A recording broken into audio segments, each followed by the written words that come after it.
അമേരിക്കയിൽ നിന്ന് കുടിയേറ്റക്കാരെ ഇന്ത്യയിൽ എത്തിച്ചത് മനുഷ്യത്വരഹിതമായ ആണ് എന്ന് നാട്ടിലെത്തിയ ഇന്ത്യക്കാർ. കൈകാലുകൾ വിലങ്ങും ചങ്ങലയും കൊണ്ട് ബന്ധിച്ച് അനങ്ങാൻ പോലും അനുവദിക്കാതെയാണ് കൊണ്ടുവന്നത്.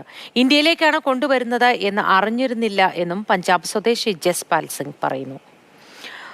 അർജുൻ പീതാംബരൻ വിവരങ്ങളുമായി ചേരുന്നു. Arjun, good morning. അർജുൻ, കഴിഞ്ഞ ദിവസം പങ്കുവച്ച വിവരങ്ങളിൽ നിന്ന് തന്നെ വ്യക്തമാണത്. കൈകാലുകൾ ബന്ധിച്ചായിരിക്കും അവിടെ അനധികൃത കുടിയേറ്റക്കാർ എന്ന നിലയിൽ ഇവരെ ഇന്ത്യയിലേക്ക് കൊണ്ടുവരുന്നത് എന്ന് പറഞ്ഞിരുന്നു.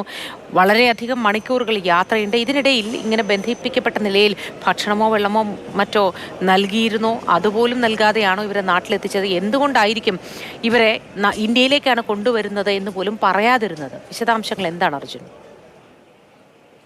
മോദി, ഇവരെല്ലാവരും ഏറെ നാളായി കോൺസെൻട്രേഷൻ ക്യാമ്പുകൾ പോലെയുള്ള തടങ്കുകളിലായിരുന്നു. അതായത് US മെക്സിക്കോ, അതുപോലെ US ബ്രസീൽ അതിർത്തികളിൽ നിന്നെല്ലാം തന്നെ പിടിക്കപ്പെട്ട് ഏറെ നാളുകളിൽ, ചിലർ ആഴ്ചകളാണെങ്കിൽ ചിലർ മാസങ്ങളോളം ഇത്തരത്തോളം തടങ്കുകളിലെല്ലാം തടവിലായി. അവർക്കവിടെ കൃത്യമായ ഭക്ഷണങ്ങളെല്ലാം തന്നെ നൽകിയിട്ടായിരുന്നു. പക്ഷേ ട്രംപ് അധികാരത്തിൽ വന്ന ശേഷം ഈ അനധികൃത കുടിയേറ്റക്കാരെ സംബന്ധിച്ച് കർശനമായിട്ടുള്ള നിലപാടെടുത്തതിന് പിന്നാലെയാണ് ഇവരെ എത്രയും പെട്ടെന്ന് നാട്ടിലേക്ക് തിരിച്ചെത്തിക്കാൻ വേണ്ടിയിട്ടുള്ള നടപടിയിലേക്ക് അമേരിക്കൻ ഭരണകൂടം കടന്നത്. അതിന് പിന്നാലെ ഇവരെ ഘട്ടം ഘട്ടങ്ങളായി ഓരോ ബാച്ചായി തിരിച്ച് നാട്ടിലേക്ക് തിരിച്ചെത്തിക്കാൻ വേണ്ടിയിട്ടുള്ള നടപടി ആരംഭിക്കുകയായിരുന്നു. അതിൽ 104 പേരെയാണ് കഴിഞ്ഞ ദിവസം ഇന്നലെ അമൃത്സർ വിമാനത്താവളത്തിൽ എത്തിച്ചത്. ഇവരെ മറ്റൊരു തടങ്കലിലേക്ക് കൊണ്ടുപോകുകയായിരുന്നു എന്നുള്ളതാണ് ഇവർ ആദ്യം ധരിച്ചത്. പക്ഷെ പിന്നീട് ഒരു പോലീസ് ഉദ്യോഗസ്ഥൻ പറഞ്ഞു ഇവരെ ഇന്ത്യയിലേക്ക് മടക്കി അയക്കുകയാണ് എന്നുള്ള കാര്യം. ഇവർ ഈ അനധികൃത കുടിയേറ്റക്കാരായതുകൊണ്ട് തന്നെയാണ് കൈകാലുകൾ ബന്ധിച്ച് ഇവരെ മടക്കി അയക്കേണ്ട ഒരു സാഹചര്യം ഉണ്ടായിരുന്നത്. അത്തരത്തിലായിരുന്നു. പക്ഷെ കുട്ടികൾ ഒഴികെ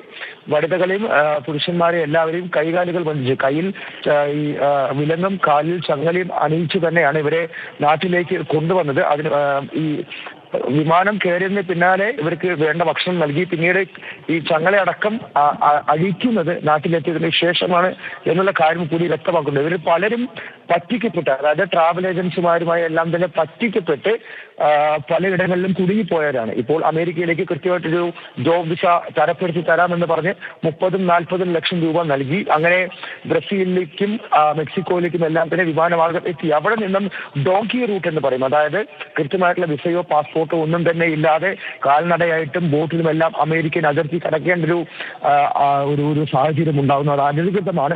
US ബോർഡർ പോലീസ് പിടിക്കപ്പെട്ടാൽ നമ്മളെ തടങ്കിലാക്കും.